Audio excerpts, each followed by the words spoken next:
Hello, the video today is about how to make compost quick. So I want some compost ready by about mid-April. So it's currently the 13th of February 2022. So you can see in front of me here, I have two tubs. So they're around 200 litres, which is around 44 imperial gallons or about 53 US gallons. So in these, or this tub here, I have some grass clippings, some of which are about a month old, some 2 weeks, some 3 weeks. I've also got some leaves in there as well and some cardboard. So the grass clippings are a nitrogen source, otherwise known as a green. The cardboard and the leaves are known as a brown, otherwise known as a carbon. And the two work off each other in order to break down and make some compost. So I've got about 50% green, 50% brown, there or thereabouts, not exact because when I cut some of the grass here, it had leaves on the lawn, etc., brown leaves, so a bit of nitrogen in there. Something such as fresh hedge cuttings, so maybe a privet hedge where the leaves are still green, would be considered a green still. But in here, 50% green, 50% brown by volume. And what I need to do is break this down a little bit in order to increase the surface area so it breaks down quicker. I've got plenty of uses for this. So I'm going to show you how I'm going to be doing this. So here we are. Now I've got my two containers here, and I've also got an additional 30 litres or so of some grass clippings here, nitrogen source green, and in here some more carbon sources brown. So basically I'm going to tip a bit of this out like this, and it really has started to break down already, even in this relatively small space of time it's been working. So there we are, and that's where it is. So it's really like a don't know how you describe it really, but I could see it started to work, and we're just gonna break it up a little bit.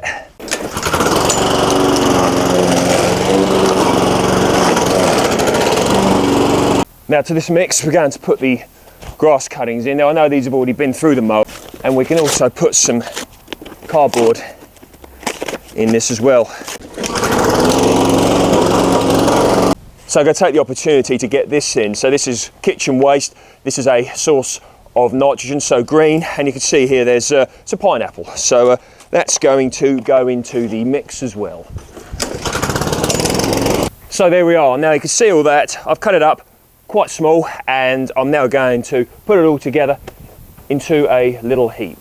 So here is the matter here. Now one could spend all day on getting this as small as they could, and that, you know, if you wanted to do that you could, but there's only a certain amount of time that one can budget to the making of compost. But really ripping these up, get them small as I can, and you can see here that got a nice amount of medium here to turn into some lovely compost to grow things in. So going to put this medium back in the bucket here.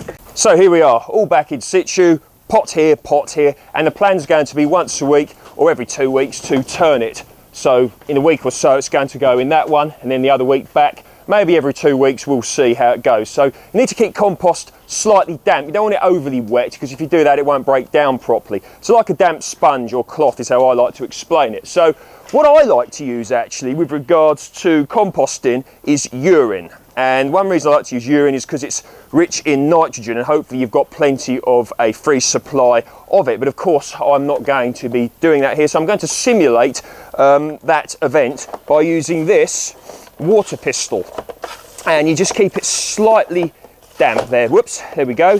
So we get plenty of that on there. Now with regards to urinations, I apply about 2 to 4 urinations a day to my compost in general, if I can. Now I know that's not everybody's thing to do that, like doing that, some people. So what you can use is you could use water with some sugar added to it. That works. Use a fruit juice if you wanted.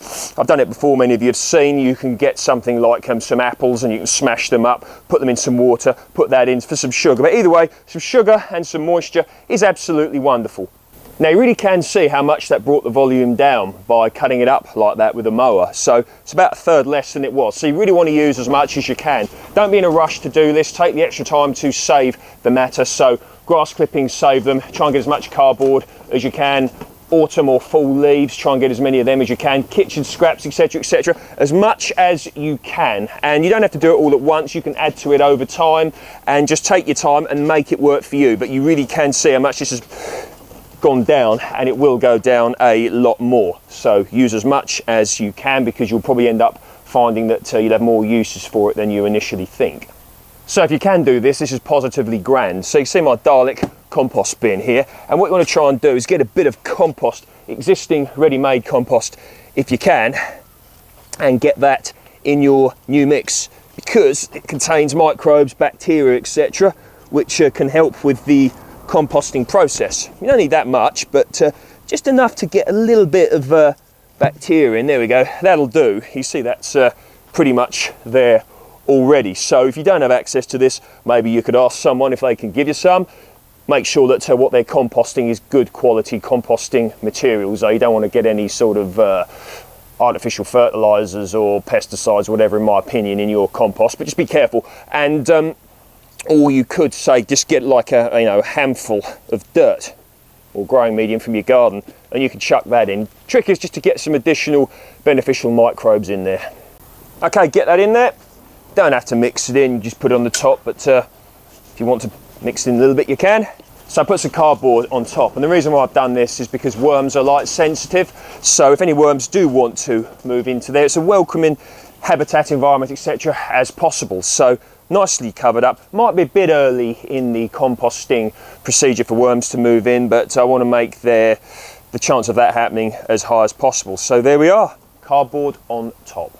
So some of you may be asking, why, Danny, you're making it in a polytunnel? So the reason for that is it warms up in here quicker than it does outside. Not so much today, of course, because we don't have much sun, but on a sunny day you really can feel the additional warmth in this polytunnel compared to outside. So the heat acts as a catalyst, it can make it break down quicker. So if you don't have a polytunnel, don't have a greenhouse, or you don't want to budget space in your polytunnel or your greenhouse, high tunnel, etc, to composting, put it in the warmest part of your garden if you can, so up against a south facing wall or fence that gets plenty of sun, so that heat can hopefully radiate and warm up your medium. So also you can see I'm making it in these black tubs here, so the fact that they're a dark colour, they hold the heat better, and that goes into the medium and hopefully helps that to break down quicker as well. So nice and warm if indeed you can.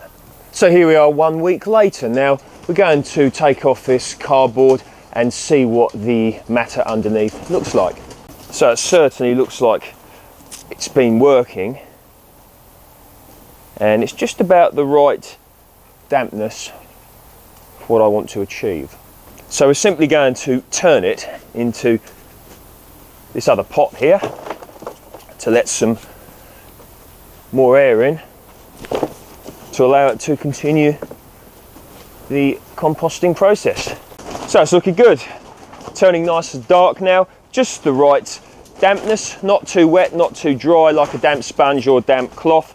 No more warmth is coming from it now, so I'm going to be cutting back on the fluid applications to it because I don't want it to get overly wet. So with regards to the use of urine, you need to make your own decision as to whether it's the right thing for you to use, or whether you go with the sugar water, etc, etc, or the fruit juice, because certain things that we're eating nowadays, one could consider our diets not as wholesome as they once were, and also the fact some people are on certain medications, etc, etc. So make your own decision as to whether urine is the right thing for you to use. But either way, I'm very happy with how this matter is turning into some nice compost. So now we're on the 27th of February, so 2 weeks after this was initially put all together, if you will, and it really is starting to resemble compost on the way now. So I'm turning it back into this pot here, and I'm doing it individually, and as I'm doing it, I'm working it about a little bit, moving it to really get some air in there. So I haven't added any additional fluids to this now for about a week. It's perfectly wet enough. It's resembling a damp cloth, damp sponge, just how I want it.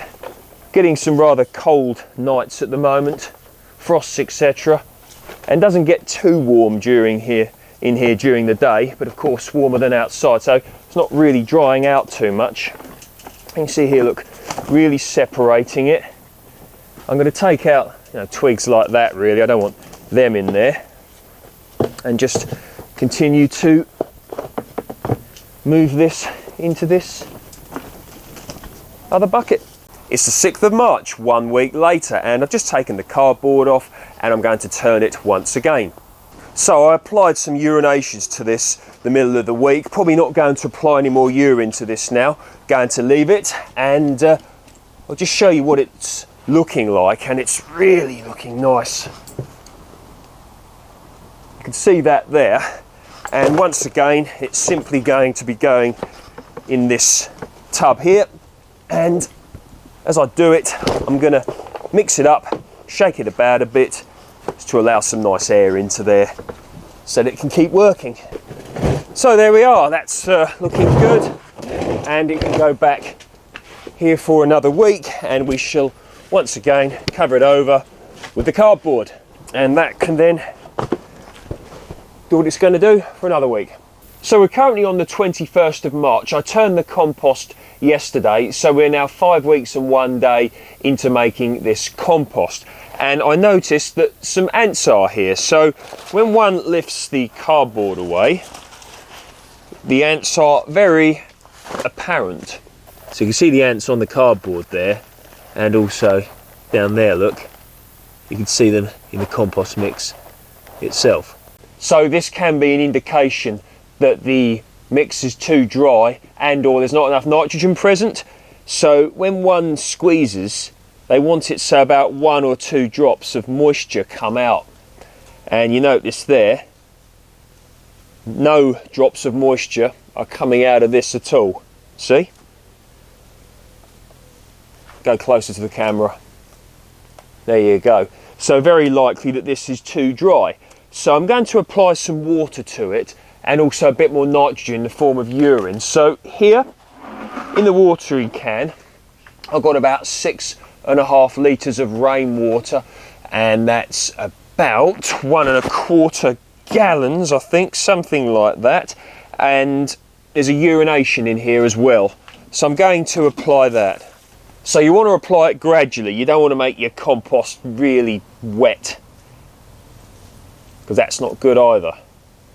So we'll let that all soak in there and give it some time. So maybe like give it half hour or so, get it and squeeze it, and hopefully you can get just one or 2 drops come out of it. A bit too much came out of that one that time. That's because a lot of it's concentrated on the surface. But apply your water slowly once again, so you get no more than 1 or 2 drops out of it when you squeeze your compost mix. Okay, so 13th of March now, and it's looking really good now. Yeah, I mean, it thoroughly is starting to work now. I'll just show you what it looks like there, look, so you can see that. And once again, going to do a bit of turning and spreading it about the other pot. It's perfectly wet enough now, not adding any moisture to this, either in the form of urine or rainwater or anything. It's just like a damp sponge. Feels absolutely lovely, and it really is well on the way now. I think we're about a month into it. I would feel happy using this as a mulch, to be honest, right now, but I want it to be more composty by the time I come to use it. Here we are on the 27th of March. So I brought the compost and the tubs outside. I needed to free up some space in the polytunnel. So we're going to do a turning today, and looking at this now, this is really good. The ants have gone and it's really close to being there. There's a close-up and you can see just how good that looks. Turn. A little bit of a point here. So I've got this outside now.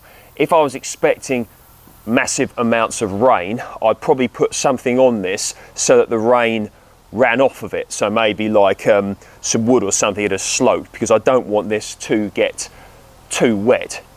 We're not going to be getting much rain according to the forecast over the next few weeks. This will be fine here, but keeping it like the damp sponge with a couple of drips that can come out the bottom of it, that's what you want. You don't want overly wet. So just be mindful. If you're living in an area where there's a lot of rain predicted, nice sloping thing like that, so that the rain runs off, or keep it under cover, maybe in a lean-to or something like that. Hello, 31st of March, and today we're going to be planting some seed potatoes. So the compost is here. We're going to be filling up each of these pots here. They're 30-litre pots, and they're going to go about half full. So let's have a look at the compost and see what it looks like. Take the cardboard off and look at that. That looks positively grand. Let's give you a close-up. Nice bit of weight, nice bit of body to it. There it is. And we're going to put some of it in each of these containers. Quite moisture retentive, that is. It's going to be lovely. There, like that. And this is Maris Piper, which is a main crop, otherwise known as an indeterminate potato. So that's going to go in there. I'm not going to put any feed into this, anything like that. Shouldn't need it. I'm just going to put these in like this. There we are, all filled up. Don't forget your tags, and we shall now await germination. So I'm not going to water these in today. The growing medium, the compost, is very wet. It snowed earlier on. I won't allow them to dry out. Keep them moist. So same day, 31st of March, I put the remainder of the compost into this tub here because I need to use this tub for other things. Anyway, I'm going to set some perpetual spinach using this compost here. And put it in this tub here. This compost, very good. Spinach beet, perpetual spinach. I'm not going to be too fastidious, if that's the correct term. I'm just going to put plenty of these in, like so, and cover over. I'm not going to water this because once again the compost is still very moist. I will water it probably in, when it gets close to I won't ever let it fully dry out, but don't want it overly saturated. Probably water it in about a week or so, something along those lines. There we are. Tag once again, 31st of March, perpetual spinach. So I'm going to put that container in here. This is my little mini greenhouse within a polytunnel, and gives a nice warm microclimate. Got plenty going on in here. In that's going to go. Put that down. Zip it up to keep the heat in, and we shall await the germination of the perpetual spinach seeds. So these potatoes here, Maris Piper here, growing in my very own compost. Put that in there like that, and this is so moisture retentive. It's unbelievable actually, just the amount of moisture that this compost retains. Nice worm in there as well. Right, so put the remainder of this on the Maris Piper. Very important to earth up main crop potatoes, otherwise known as indeterminate potatoes, because they grow on more than one layer, so you don't want them to go green. So put that on there like that. So here we are, 13th of June, and you can see there the perpetual spinach looks very nice. Got to wait a little bit longer now for the potatoes. Hello, 15th of August. Here I have the Maris Piper, so I'm going to tip these out now, and let's see what we got. Right, let's tip out the taters. Plenty of worms in there. Oh! Goodness! Whoa! That is a good harvest from one seed potato. Oh yeah, I don't know what more can be said, to be honest. 22 potatoes there, and 2 of them a little bit green here, but of course I could just cut the green bits off. That would have been from when the compost level went down, or when I was watering it, and that pushed the level down as well. But very, very good yield there.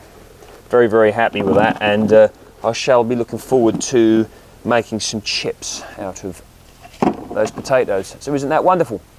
Anyway, comments, questions, whatever's, post below. See you next video.